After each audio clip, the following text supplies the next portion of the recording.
Bhimsen B Chimmanakatti ಅವರ 42ನೇ ಹುಟ್ಟುಹಬ್ಬದ ಕಾರ್ಯಕ್ರಮ ಬಿಬಿಸಿ ಅಭಿಮಾನಿಗಳಿಂದ ಬಾದಾಮಿ ಮತಕ್ಷೇತ್ರದ ಶಾಸಕರ ಕಾಳಿದಾಸ ಸಂಸ್ಥೆಯಲ್ಲಿ ಗುರುವಾರ ಸಾಯಂಕಾಲ ಕಾರ್ಯಕ್ರಮ ನೆರವೇರಿದೆ. ಕಾರ್ಯಕ್ರಮಕ್ಕೆ ಶಾಸಕರನ್ನ ಡೊಳ್ಳು ಕುಣಿತದ ಸ್ವಾಗತ ಮಾಡಿದ್ರು. ಕಾರ್ಯಕ್ರಮಕ್ಕೆ ಹಲವಾರು ಗಣ್ಯರ ಶ್ರೀಗಳು ಆಗಮಿಸಿದ್ರು. ಶಾಸಕರ ಕುರಿತು ಗಣ್ಯರು ಮಾತನಾಡಿದ್ರು. ನಂತರ ಕಾರ್ಯಕ್ರಮಕ್ಕೆ ಆಗಮಿಸಿದ ಗೌರವಾನ್ವಿತ ಶ್ರೀಗಳು ಶಾಸಕರಿಗೆ ಆಶೀರ್ವಚನ ಮಾಡಿದ್ದಾರೆ. ಶಾಸಕರಿಗೆ ಸನ್ಮಾನ ಮಾಡಿ ಗೌರವಿಸಿದ್ರು. ಶಾಸಕರು ಕೂಡ ಕಾರ್ಯಕ್ರಮದ ವೇದಿಕೆ ಮೇಲಿನ ಗಣ್ಯರಿಗೆ ಹಾಗೂ ಶ್ರೀಗಳಿಗೆ ಸನ್ಮಾನ ಮಾಡಿ ಗೌರವಿಸಿದ್ರು. ಕಾರ್ಯಕ್ರಮಕ್ಕೆ ಆಗಮಿಸಿದ ಕಾರ್ಯಕರ್ತರಿಗೆ, ಅಭಿಮಾನಿಗಳಿಗೆ ತಮ್ಮ ಕಾರ್ಯಗಳ ಕುರಿತು ಮತ್ತು ಬಾದಾಮಿ ಸಮಸ್ತ ಜನರಿಗೆ ಧನ್ಯವಾದಗಳು ತಿಳಿಸಿದ್ರು. ನಾನು ಪ್ರಥಮವಾಗಿ ಶಾಸಕ ಆಗಿರುವುದು, ಇದಕ್ಕೆ ತಮ್ಮ ಋಣ ಬಹಳವಿದೆ. ಶಾಸಕ ಆಗ್ಲಿಕ್ಕೆ ತಾವು ಕೊಟ್ಟ ಅವಕಾಶ.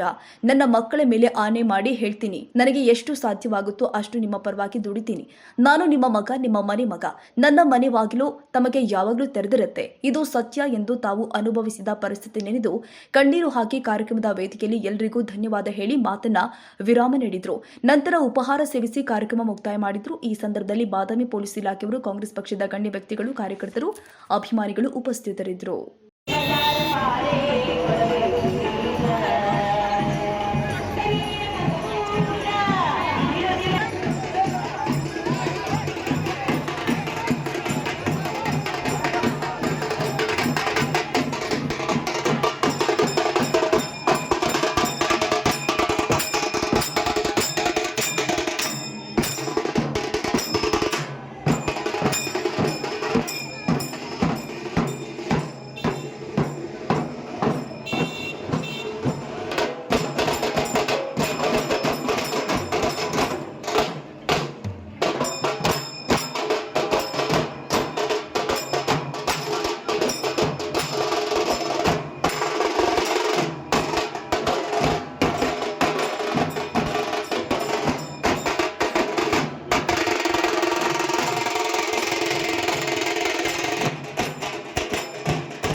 ಇರೋದಿಲ್ಲ. ಕೇವಲ ಮಾನ್ಯ ಶಾಸಕರನ್ನ ಭೇಟಿ ಮಾಡೋದು, ವಿಶ್ ಮಾಡೋದು, ಮತ್ತೊಬ್ಬರಿಗೆ ಅವಕಾಶ ಮಾಡಿಕೊಡ್ತಕ್ಕಂಥ ಕೆಲಸವನ್ನ ತಾವೆಲ್ಲರೂ ಮಾಡಬೇಕು ಅಂತ ಹೇಳಿ ವಿನಂತಿ ಮಾಡ್ಕೊಳ್ತಾ ಇದ್ದೀವಿ. ದಯಮಾಡಿ ಅಲ್ಲಿ ನುಗ್ಗು ಮಾಡಬಾರ್ದು. ಆಗ ತುರಾಯಿಗಳ ಅವಶ್ಯಕತೆಯೂ ಇಲ್ಲ.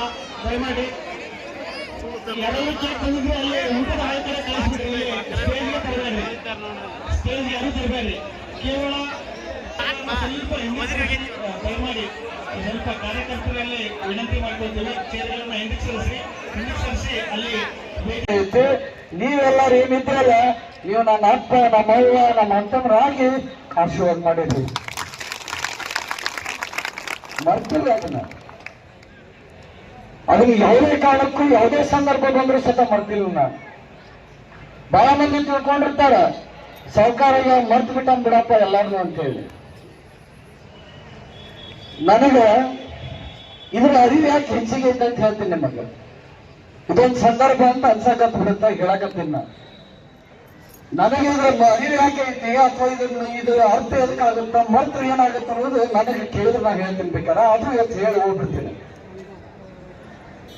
ಎಷ್ಟೋ ಸಂದರ್ಭಗಳಾಗಿ ಸತ ನಾನು ಎಲ್ಲಾನು ನೋಡಿಲ್ಲ. ನಾನು ಕಷ್ಟನೂ ನೋಡಿನಿ, ಸುಖನೂ ನೋಡಿದ್ದೆ ಒಂದು ಸಂದರ್ಭದಾಗ. ಅದು ಹೆಚ್ಚಿಗೆ ಭಾರ ಯಾವ್ದು ನೋಡಿನಪ್ಪ ಅಂತಂದ್ರೆ ಬಹಳ ತ್ರಾಸಗಳನ್ನ ನೋಡ್ಕೊಂತ ಬಂದಾವದಿನ ನಾನು. ನನಗ ನೋವುಗಳು ಹೆಂಗದ ಅನ್ನೋದು ಗೊತ್ತೈತಿ, ಅದ್ರ ತ್ರಾಸ ಹೆಂಗೈತೆ ಅನ್ನೋದು ಗೊತ್ತೈತಿ, ಅದ್ರ ಬರ್ತ್ ಹೆಂಗೈತೆ ಅಂತ ಗೊತ್ತೈತಿ. ರಾತ್ರಿ 9, 10, 11, 12 ಆತಲ್ಲ, 1 ಆದ್ರೂ ಸತ, 2 ಆದ್ರೂ ಸತ, 3 ಆದ್ರೂ ಸತ ಕೈದು ಹೊಡೆದು ಗೊತ್ತೈತಿ, ಬೈದಿದ್ದು ಗೊತ್ತೈತಿ, ಎಬ್ಬಿಸಿ ಕುಂದ್ರಿಸಿದ್ದು ಗೊತ್ತೈತಿ. ಅದು ಹೆಂಗ್ ಬಡಿತಿದ್ರಪ್ಪ ಅಂತಂದ್ರ ಬಾರ್ಕೋಲ್ ತಗೊಂಡ್ ಬರ್ದಂಗ ಇರ್ತಿತ್ತದ. ಬಾರ್ಕೋಲ್ ಬೆಟ್ ಹೆಂಗ್ ಬೀಳ್ತೈತಲ್ಲ ಹಂಗ್ ಬೀಳ್ತಿತ್ ಬಟ್. ಮುಂಚೆನೆ ಎದ್ದಿಗಳ ನಿನ್ನ ಏನ್ ಕಾಲೈತಿ, ಮುಂಚೆನೆ ಎದ್ದಿಗಳ ನಿನ್ನ ನೋಡೋದು ಏನೈತಿ, ಮುಂಚೆನೆ ಎದ್ದಿಗಳ ಯಾರು ಕೇಳ್ತಾರ, ಏನ್ ಮಾಡ್ತಾರ, ಯಾರು ಏನಂತಾರ, ಹೆದರಿ ಜೀವನ ಮಾಡೋದಾಗಿತ್ತೇನೆ ಅಂತ ಅನಿಸ್ತಿತ್ತು ನನ್ನ. ಆ ಜೀವನ ನೋಡಿ ಬಂದಾವದಿಲ್ಲ ನಾನು. ಅದನ್ನ ನೋಡಿರಲ್ಲ, ಅದ್ರ ಅರಿವು ಬಹಳ ಐತೆ ನನಗೆ. ಅದ್ರದ್ದು 100ಕ್ಕೆ 10 ಭಾಗ ಅಷ್ಟೇ ಸುಖ ಅನುಭವಿಸಿದ್ದೆ ನಾನು. ಅಷ್ಟು ಗೊತ್ತಿರ್ಲಿಲ್ಲ ಸತ್ವಲ್ಲಿ ಹೇಳೋಗ್ತಾನೆ ಈ ವೇದಿಕೆ ಮೇಲೆ. ಆದ್ರೆ 90 100ಕ್ಕೆ